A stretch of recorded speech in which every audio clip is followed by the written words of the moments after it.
qui sera un os donc fasciculé. Donc c'est la position. C'est l'activité, beaucoup plus de ostéoblastes. Et au cours de cette migration, c'est comme que la dent, elle a bougé, elle s'est déplacée, oui ou non? En réalité. Elle s'est déplacée avec quoi? Avec sa lamina dura, qui présente une épaisseur qui est constante. Donc les déplacements dentaires physiologiques, il ne faut pas l'imaginer comme étant la dent, elle traverse l'os, mais plutôt la dent, elle se déplace avec son système péridontal, donc avec son attache, avec son ligament, avec sa lamina dura. Donc on est en train de déplacer, non pas uniquement la dent, mais tous les systèmes parodontaux, les systèmes péridontal. Ça, on va l'expliquer aussi au fur et à mesure qu'on avance. Qu'est-ce qu'un état d'équilibre? En fait, un état d'équilibre au niveau desmodental, au niveau parodontal, c'est lorsque j'ai une largeur qui est constante du desmodonte et aussi j'ai une épaisseur constante de paroi alvéolaire. La paroi alvéolaire, donc, c'est l'épaisseur du mur qui protège l'alvéole, bien qui protège donc cet espace desmodontal, mais aussi il faut que entre la racine et ce mur-là, il y aura tout le temps aussi une largeur desmodontale qui est constante. Qui est constante, qui permet essentiellement à ce que tout ce qui habite l'espace desmodontal soit en situation de confort. Il ne faut pas oublier qu'au niveau de l'espace desmodontal, il y a des cellules, oui ou non? Il y a des ligaments. Et ces cellules, ce sont des interprimants. Il ne faut pas qu'elles seront sollicitées à un état, soit en compression, soit en dilatation, donc c'est une situation d'inconfort. Ce qui fait que cette notion de maintenir une largeur constante au niveau desmodontal, c'est elle qui sera la base de ce qu'on appelle les déplacements provoqués. Parce que si je vais appliquer une force sur la dent, donc la dent, elle va se déplacer immédiatement sous l'effet de cet aspect d'amortisseur, donc ces phénomènes hydropneumatiques, mais lorsqu'elle se déplace, elle est en train de fuir quoi? Elle est en train de fuir la force. En fouillant la force, elle va comprimer l'espace desmodental d'un côté et elle va élargir de l'autre. Oui ou non? Oui. Imaginez, je vais exercer une force sur la dent du côté vestibulaire vers le côté parodontal. J'exerce une force sur une incisive qui est déjà vestibuloversée. Donc le fait que j'exerce une force d'avant en arrière, elle va comprimer quoi? Elle va comprimer la racine du côté parodontal. Oui ou non? Parce que la racine, elle va se déplacer du côté parodontal. Donc elle va comprimer tout l'espace ligamentaire du côté parodontal et du côté vestibulaire, il y aura un élargissement. Ça, ce n'est pas une situation d'équilibre. Il faut que, au niveau alvéolaire, il faut qu'on revienne à l'équilibre. Donc le retour à l'équilibre nécessite quoi? Il nécessite que l'espace qui est déjà réduit, il faut l'élargir. Et l'espace qui est déjà élargi, il faut le réduire. Ok? Il faut que la dent, lorsqu'elle se déplace, elle fait la force. Il y a tout un mécanisme qui va se déclencher autour de cette dent-là, à la recherche de quoi? À la recherche d'une égalité, si je peux dire, d'une stabilité au niveau des espaces desmodontaux. Donc équilibre égale essentiellement épaisseur de lamina dura presque constante et largeur de desmodonte constante. Donc déplacement thérapeutique, ça a été prouvé dans des essais et des études de plusieurs auteurs, tels que Baran, qui explique que lorsqu'on va appliquer une force sur une dent, et à ce moment-là, donc l'application de la force, elle peut dans le sens d'un mouvement physiologique, comme elle peut être en sens inverse. Là, elle sera thérapeutique, donc elle sera dans le sens de déplacer la dent pour corriger un problème, pour corriger une malocclusion. Donc lorsqu'on applique une force, il y a donc des phénomènes qui seront multiples et qui seront cohérents à la recherche de quoi? De la conservation de cette largeur constante. Donc il y a une nouvelle chose qui va naître avec ces déplacements provoqués. Et la dent, elle ne va pas se déplacer si elle ne possède pas de desmodonte. Vous allez me dire, pourquoi? Parce qu'on a vu que tout ça se passe à travers cette barrière qui sépare donc le desmodonte de l'os. Tout ça se résume au niveau de ces murs qui séparent deux compartiments, parce que dans ce mur-là, il y a une phase qui fait une activité, une autre phase, c'est l'inverse. Donc, si je n'ai pas ce mur, je ne peux pas avoir de phénomène de remontage. C'est le cas au niveau des dents ankylosées. Monsieur, oui. J'ai une question là, des dents ankylosées. Oui. Certains professeurs disent que l'ankylose réellement, histologiquement, n'existe pas. Il n'y a pas de tissus histologiquement différents qui s'unissent, disons, comme hier, l'épiphyse et diaphyse, c'est ça. Oui. Et d'autres cours, d'autres spécialités, ils disent non, l'ankylose. Ça, j'ai pas compris. Moi, je parle essentiellement, même je peux définir l'ankylose autrement. L'ankylose, elle est définie comme étant par l'absence de la lamina dura. Est-ce que donc la racine, elle sera fusionnée avec l'os spongieux ou non? Même s'il n'y a pas donc une fusion, le phénomène des remodelages, il ne peut pas se passer. Parce que cette barrière, elle est absente. Et pourquoi elle est absente? Et on a vu, pour une cause ou une autre, soit pour une cause inflammatoire, soit une cause donc traumatique, donc une cause ou une autre qui peut éliminer donc cette barrière.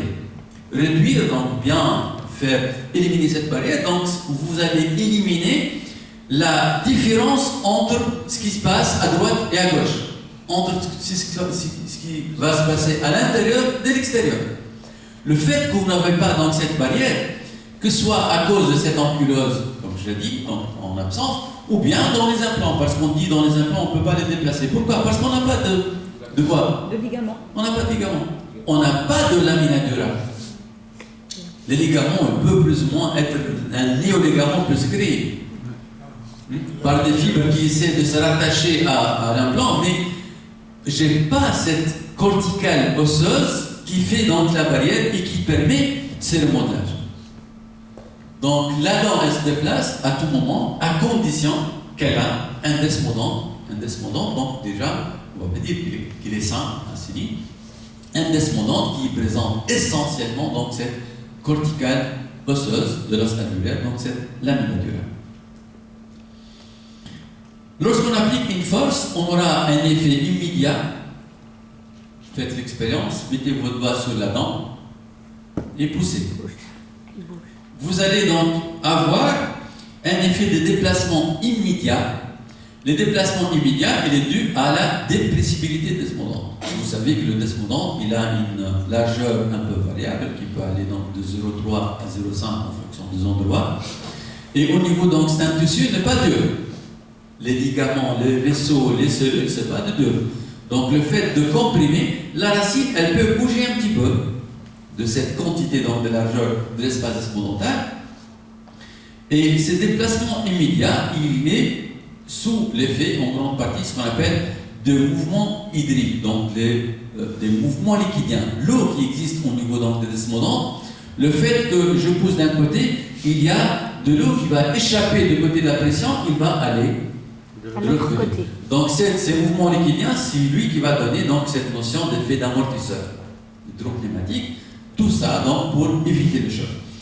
Et lorsque donc, je vais appliquer une force, je vais créer deux côtés, ce qu'on appelle côté pression et côté tension. Pression, donc, là où l'espace desmodontal est réduit, tous les éléments entre racine et os seront en compression. Et d'un autre côté, un espace élargi, on appelle ça tension. Et d'ailleurs, au niveau de l'appellation, ça change un petit peu. Il y aura, le terme pression et tension, c'est comme une vocation mécanique. C'est à cause de l'application d'une force. Force, c'est une notion mécanique. Donc là, le côté pression et le côté tension, ils seront assimilés au déplacement physiologique, au côté résorption et côté apposition. Donc la dent, elle sera en compression d'un côté et en tension en l'autre, au niveau de son espace desmodontal. Lorsqu'on va arrêter cette force, on met une chose quelconque, on arrête la force après 1 minute à 1 minute et demie, donc le temps d'application de la force n'est pas très long. Une fois qu'on enlève la force, la dent, elle revient à sa position initiale. Donc la dent, elle a bougé pour fuir la force, juste par des mouvements de liquide. Si je lâche ma force, les ligaments qui sont un peu tirés vont ramener la dent à sa position initiale et l'eau, le liquide, il va revenir à sa place. Okay? un effet immédiat, mais qui n'a pas de conséquences sur qui n'ont pas de conséquences sur la largeur ou bien l'épaisseur de la lamina dura. Ils ont une conséquence immédiate sur la largeur de descendant, mais ils n'ont pas une conséquence immédiate sur l'épaisseur de la lamina dura. Donc c'est ça ce qui passe tout le temps. À chaque fois qu'on est en train de manger, on mastique, on exerce des forces de mastication. La dent, elle s'enfonce, puis elle revient. Elle s'enfonce, puis elle revient. Parce que le temps de l'application de la force masticatrice, il est court. Il n'est pas très long. Ce déplacement donc, initial, il est surtout hydraulique, avec une compression vasculaire du côté de la pression.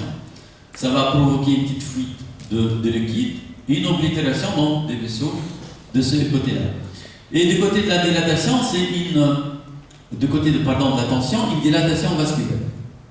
Parce que c'est un effet de vasoconstriction.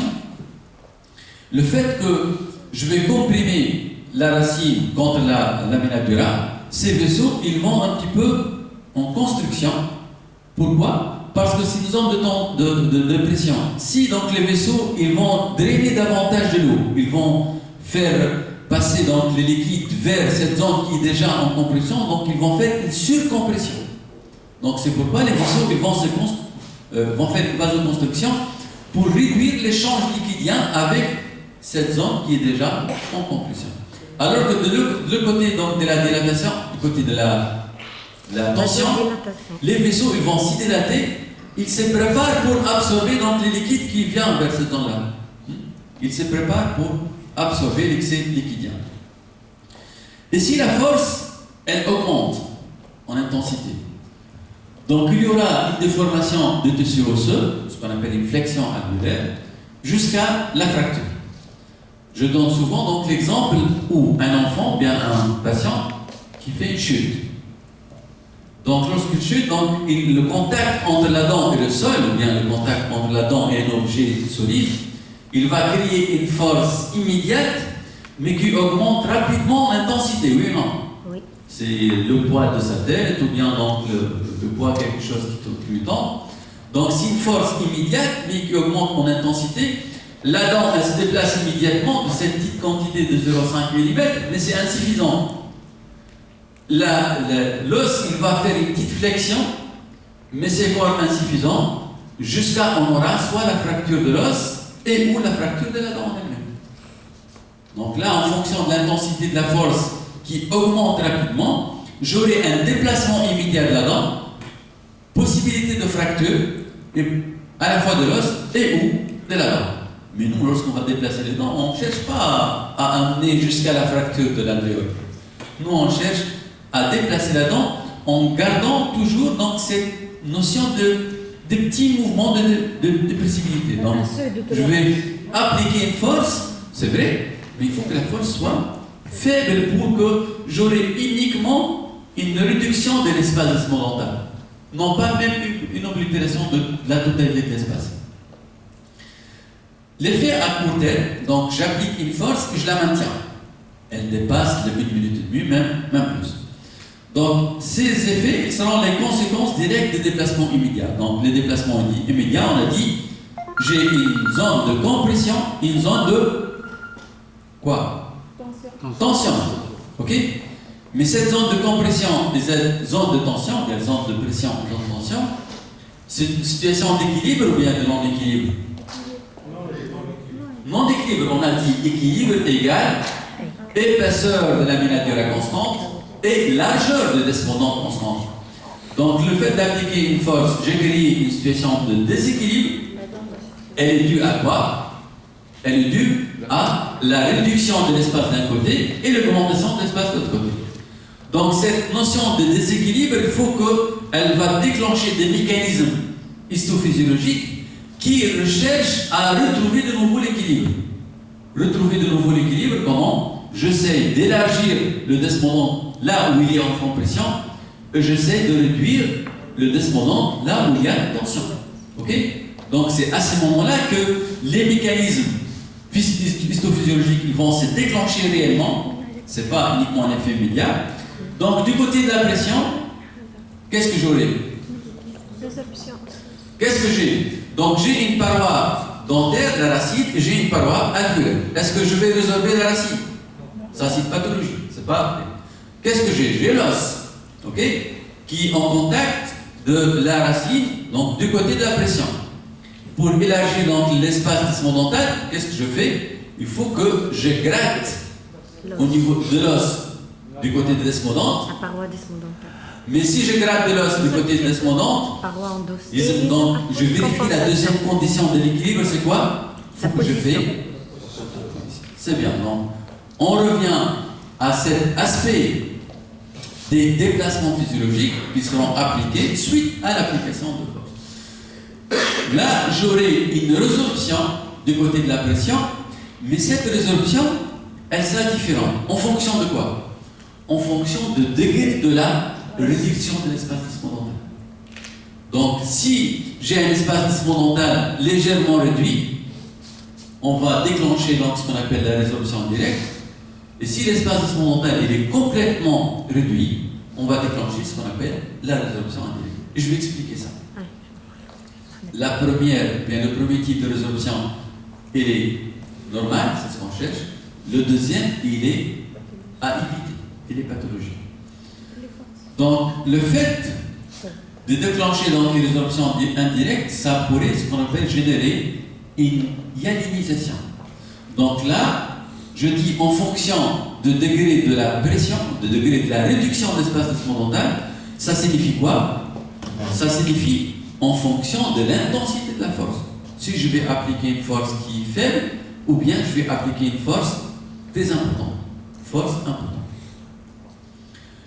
En fonction donc de cette intensité de la force, on va prendre la situation où la force, elle est de faible intensité. Je prends mon doigt, j'applique une petite force sur ma dent. Ok? Elle est douce. Il y a une force, mais elle est faible. Et il faut que cette force soit permanente, contenue. Il ne faut pas que j'enlève après mon doigt. L'espace desmodental, on a dit qu'il sera rétréci, oui ou non? Ça va entraîner compression.